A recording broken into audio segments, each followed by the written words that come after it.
Ngibingelela ababukela emakhaya egameni lenkosi yethu Jesu. Ngibingelela ubusisiwe, uPastor Busisiwe wakaHlatshwayo. Ohlelweni lapho sithi khona sakhela uNkulunkulu imindeni emzimbeni kaKristu.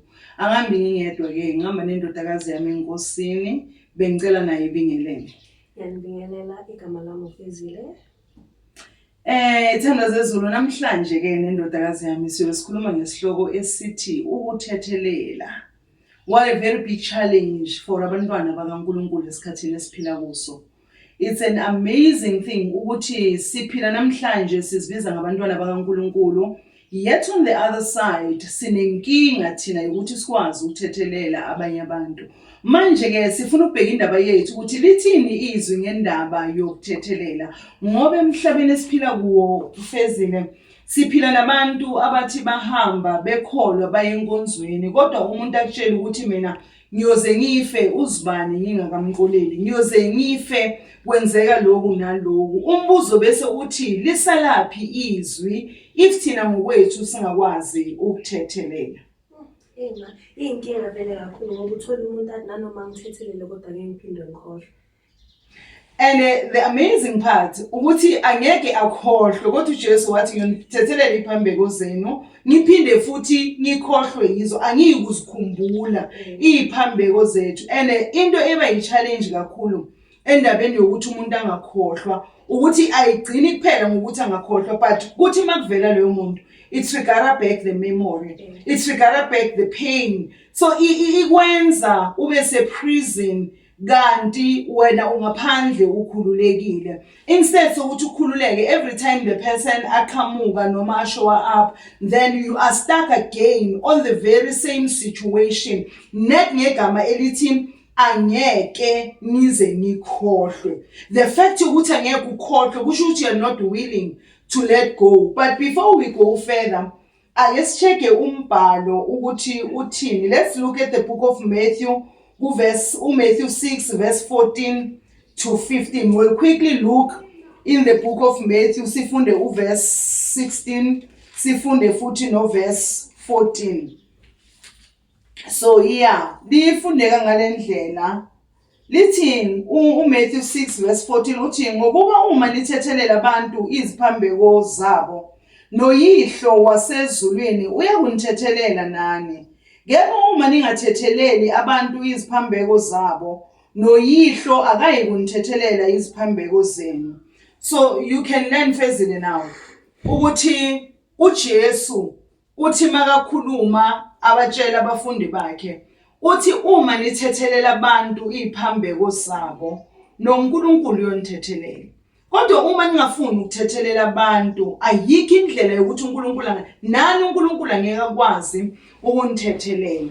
But now looking at the person, asimiyeke lo ongakholwa, ake sibheke lo sendlini kaNkulunkulu manje uyakholwa, uyenkonzweni, uyahlabelela, wenza konke, kodwa unesilonda ahamba naso angafuni ukuthi sihile, siphole, adlule kuso.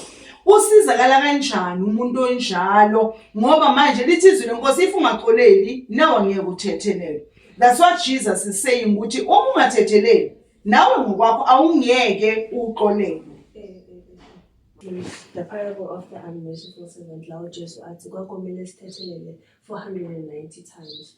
Athi uPeter makabuza athi ubhuti wami makangonile yenza njani, ngimcolela kayingaki kayi7, athi cha ngimcolela kayi70 times 7 times. So ukuthethelela into evumelekile emzimbeni kaKristu manje. Kahle ukuthethelela, it's a must do thing. It's an instruction for us to forgive other people. Because awenzeli umuntu favor by forgiving the other person. You are doing the favor for yourself.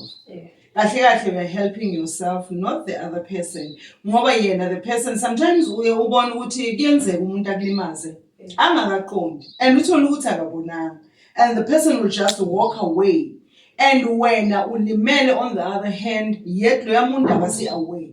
Ubani olimalayo between the two of you? So it's you. And the more lento ikudla, and uyabona unforgiveness ingenye indlela. The enemy is very much tricky because lo muntu one ulimazile but bekangakaqondi and akasi aware, akazi kahle ukuthi ukulimazile. but wena ulimele and ulimele awukhulumanga. Yeah. So the more uhlala nalento, the enemy will come azoyibeka ngendlela le ezobonakala kahle ngayo. Let's take for instance ukhulume igama mistakenly, so kube nje iphuthu ukuthi lelo gama liphume and naye lithanda uma liphuma akalithathanga serious, then wasuka wahamba yena. But le gama liyakudla wena laphakathi. Then the enemy, when the enemy comes into your mind, uzofike akubekele le gama. Remember, you are angry, you are hurt. So when a person is angry and hurt, they don't think straight. Yonke into efikayo kibo i-right. So the enemy uzofika akubekele le gama kahle ngale ndlela le elizothi malihlala enhlizweni yakho lithi ya nihleli kahle. But the problem, le ndlela usathana akubekele yona iyokwenza ube more angry towards the person. That is why whenever into yenzeka manje uyibona ukuthi ayisikahle, take it right now. Uma ngabe ungasumuntu wama emotions, take it right now. Approach the person and say, "Hayi, but awukhulumanga kahle lapha. Lokhu naloku akungihlalelanga kahle." Rather than say, "Awuthi ngihambe." Uyayibona? Kunalezi zinto sometimes ukuthi it's just a joke. Uyayibona? It's a joke. For heaven's sake, mayiqala lento bedlalwa. But now we find ourselves in a middle yokuthi umuntu usevele uyaqhuma uyahamba, usekwatile, usethukuthele, usenjani. Yabona ukuthi enye into when we start ama conversation asazani ukuthi lo emotionally lo unjani. Kunabantu who are emotionally sensitive. Ukhuluma into kanti into umuntu ake wandlula kuyo and wena awuqondanga ukumlimaza, but at the end of the day it triggers some of the things because akangandluli kuzo. Ukwatile uphelile akasafuna ukukhulumisa akasafuna ukwenzani. So uJesu is simply teaching us. Remember in the times of Moses, uMose bekathi songeso. uMose bekuyiso ngeso. Kodwa uJesu is trying to bring peace. Ukuthi kube nokuthula where we are. That is why athi uma ungakwazi ukuthethelela abanye abantu, God cannot forgive you. And Jesus is coming back again saying, uPeter makambuza ukuthi Nkosi, umfowethu makangona, how many times must I forgive my brother? Uthi 70 times 7. So 490 times. Even in a year, you won't be able to forgive 490 times. There's no way umuntu angabona 490 times. Ngisho ngonyaka mina. So uJesu is encouraging ukuthi, Peter, you're not going to forgive your brother 7 times, but 70 times 7, of which is 490 times. So that tells us forgiveness is unlimited. Forgiveness must not have barriers. Forgiveness must not depend on ukuthi umuntu ngone ngani. Imagine when Jesus forgave us, when Jesus was laid on the cross for izono zethu, it was all about uJesu ukusave thina, the love that was abundant ukusave thina. It was because of the grace our sins were forgiven. And when Jesus forgave our sin, asangathi hayi wena ubulele, hayi wena ubulalanga, hayi wena boyi prostitute, hayi wena. No, he forgave every sin. So Jesus was teaching us ukuthi when we forgive, we are going to have to forgive every single sin. It doesn't matter ukuthi kwenzakaleni, whether the person has cheated on you. You need to forgive the person.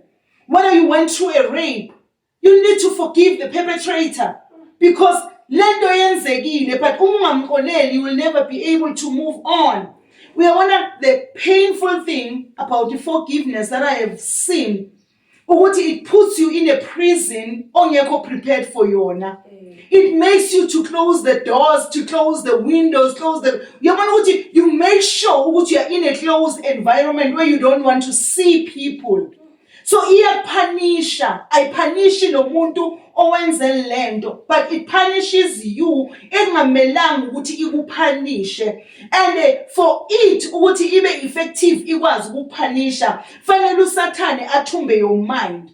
It has to be your mind that acknowledges the message that says uzibani ungenze so. And njengoba angenze so, kusho ukuthi ukwenze lokhu intentionally. Kusho ukuthi vele bekaqonda ukumhlaza. Kusho ukuthi vele. So uyabona ukuthi there are many stories.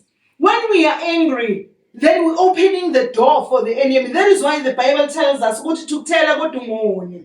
Thina sithukuthela size sone. Then we open the door for the enemy ukuthi bese utholi access kithi bese uqala usixoxela istory mawuthi wena ya ukwenze lokhu intentional, then the devil will say vele bekafuna ukuhumiliate, bekafuna ukuhlaza, and uthola ukuthi the story was not even going there. The amazing part ukuthi the day you approach the person uzobona ukuthi everything was just genuine. Bekangaqondanga ukuzwisa ubuhlungu. So uyayibona i-forgiveness ukuthi ibaluleke kangakanani. And singoni siboshwa esise prison knowing very well ukuthi ngiboshiwe nekala ngigwetshiwe than a person ogwetshwa ingqondo yakhe but abahlele sofeni njengami. Sitting on a couch but ingqondo yakhe ikufake ku prison. Ingqondo yakho igwebile, ingqondo yakho ikwenza ukuthi ube nalo laka naleyo omunye azakhafule nokhafula athi lona uyinto enje. And only to find ukuthi it was just a mistake. But because the enemy, when you open a door, he just barged in. So ungenile and he just elaborated everything because he wants to steal your peace. So part of it, if forgiveness, it steals peace if you don't want to forgive. So if forgiveness will also steal your peace. And one thing that you need to understand, uNkulunkulu never operates in a place where there is no peace. uNkulunkulu operates la kunokuthula khona. There must be peace la uNkulunkulu ahlala khona akwazi ukwenza izinto khona. Then the question lies in saying, you are going to church every day. You are doing everything, reading the word, praying, doing everything, but you're stuck in one place. You can't forgive even the sister you're with in the house. Awazi ukuthethelela umntana kini ohleli naye endlini. So lokho wambambela igrudge. And yet on the other side you're saying you're serving God. Which God? Because the one we spoke about, owazi ukuthethelela, wathethelela izono zethu. We were not even deserving of that forgiveness. But usenze ukuthi sibe deserving through his blood. But now we cannot forgive other people, yet we still go to him and say, Tina singwele. Tina say, right. So how are these people going to learn about this Jesus? That is why the Bible tells us, meaning when somebody has sinned me, I have to show the picture of Jesus there. The picture of Jesus has to show up. So awazi ukuba sejele njengomuntu ogwetshwele izono azaziyo wena umane ugwetshwe ngezono ongazazi ugwetshwa ingqondo yakho nesitha. So we need to be careful when we became angry, when we say we cannot forgive. How many families are broken just because we cannot forgive each other? Esontweni siyaya sibazalwane, and yes, we kneel and pray. But it's on the same enhlizweni too, because of the unforgiving part. We don't want to forgive each other. It's critically important for people to forgive each other. Niyakhonza uzibani bakastepa ine pulpit oyanqapha wena lana. Because of the unforgiveness, because of the anger that you are carrying. Yabona, unforgiveness is just a small thing. But it can create a lion, or it can create a monster out of you. Uzithole uyilo muntu ongathandi ukuba nguye empilweni just because you allow one person to speak things into your mind. That is the enemy. Usathana kanamngani umuntu, akanandaba namuntu usathane. Satan cares about himself. So if at all the opportunity, the enemy will just utilize the opportunity. So what? Angeni ndawo akanalanga lonke lokho anqengana nawe akasuNkulunkulu ungusathani igama lakhe. So one thing that we need to know ukuthi the Bible is life. Izwi lenkosi liyaphila linamandla futhi. Kodwa kudepend ukuthi abantu balibheka kanjani balisebenzisa kanjani. One thing that I've learned, ibandla likwazi ukusebenzisa izwi. That is why it's not working for them. They don't know how to apply the word. lezi zinto ezibhalwe la mbhalweni kuba ngazuthi it's just words that are written. But one most important thing, uJesu athi forgive, uthi forgive. Jesus is not going to come back and say no, bendlala. No, it is forgive. Finish and done. If you don't want to forgive your brother, then God cannot forgive your sins. How do you go to God and say, Father, forgive me? I have sinned, I have done wrong. But yet there is a sister in the house. Yet there is a brother outside there. Yet there is a neighbor you don't want to speak with. But you say when ungumntwana kaNkulunkulu. Laba bantu ongafuni ukubathethelela, laba bantu ongafuni ukuphila nabo. How do you expect the forgiveness from the Lord when wena ngokwakho you don't want to forgive other people? Kunomhlabelelo seqilongweni levangeli uthi usolwe umoya okaNkulunkulu usemthandazweni. Then the question comes now. Uyathandaza, ucela forgiveness kuNkulunkulu. Yet there are people that you don't want to communicate with. Kunosisi wakho endlini, kunobhuti wakho endlini, kunomakhelwane ongakhulumi naye. Esontweni there are people that when you don't come closer with because bakwenza 1 2 3 4. Then umoya engcwele uyasola usemthandazweni. But still you don't want to repent. Then how do you go to God and ask for forgiveness? Because umoya engcwele ukutshelile ukuthi 1 2 3 4 you didn't do right. Go and fix that 1 2 3 4. Sometimes we are even stubborn when the Holy Spirit is speaking. Because nomhlabeleli uthi usolwe umoya okaNkulunkulu usemthandazweni. Uma sowusolwa emthandazweni usuke utshelwe ukuthi yeka lo mthandazo wenzayo. Go and fix things with those people. But we are still struggling just to go. Sometimes our pride, sometimes our ego can stop us from doing the right thing.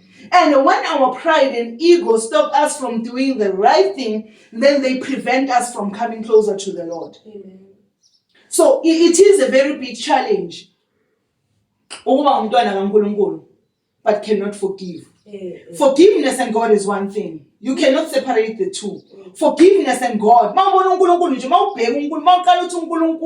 You see forgiveness because that was the first thing He did for us, was to forgive our trespasses through the sacrifice lamb.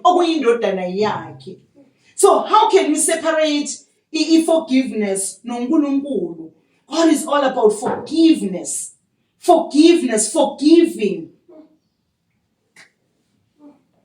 That's why umthandazo uthi forgive us our trespasses as we forgive those who trespass against us. So siyabaxolela nabo abasilimazayo ukuze nathi sizothola into ethi ithi iBhayibheli kuMark 11 ngo-23 24 25 26 lithi mawuma uthandazo thethelela ukuze ubaba naye azothethelela ezakho izona sinazo izona kodwa akasiphenduli ngendlela yesono sethu kodwa usiphendula ngethethelelo anayo kuye ngathi. So intethelelo imgcoba empilweni yekholo into engitholayo leyo ma.